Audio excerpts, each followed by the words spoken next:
Hello, everyone. Happy Friday. This is Kristen with the Williams team in Austin, Texas, here with some new and very positive news. As I feel like I have talked about several weeks in a row, the Fed was planning to announce a rate cut this week. They had the federal funds quarterly meeting was September the 17th and 18th. And earlier in the summer, they had said, okay, it's time. We're going to be lowering the rates in September. And so that time happened. We are there this week. They lowered the federal funds rate by 50 basis points. And so what that means is it means lower borrowing costs for those who are borrowing money, and then specific to the housing industry, lower mortgage rates.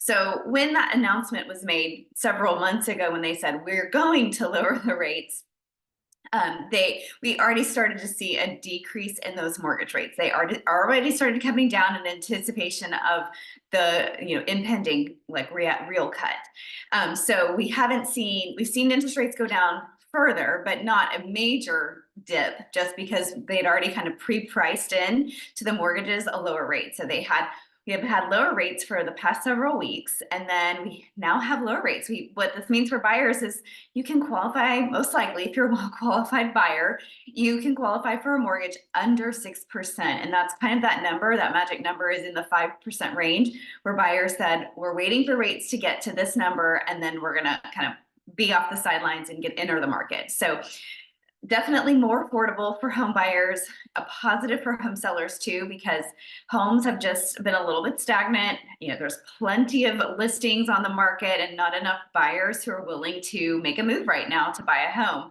So the lower those interest rates continue to drop, we're going to see more buyers from the sidelines enter the market, ready to make a purchase. So there's just a lot of, I think, positive momentum, like not major crazy light switch, and we're not going to switch turn on a dime to a seller's market. It's going to be a gradual, steady increase and positive momentum, but not this kind of crazy crazed real estate market. And I hope that we don't get there anytime soon. It's possible that will happen several years from now, but they really do predict that we're going to have a pretty strong quarter. This last quarter of the year will probably be stronger than it's been for several years, just because the rates are lower now than they have been for the last 2.5 years. So that's probably going to help us have a pretty strong fourth quarter, which typically the fourth quarter is not always the strongest quarter in any real estate market. That might help us out this year. And then starting to see true real recovery of the housing market in 2025, and then continued recovery in 26. And then, we'll see how things unfold past that. So anyhow, that is our update for general housing across the United States. It's looking very optimistic and positive.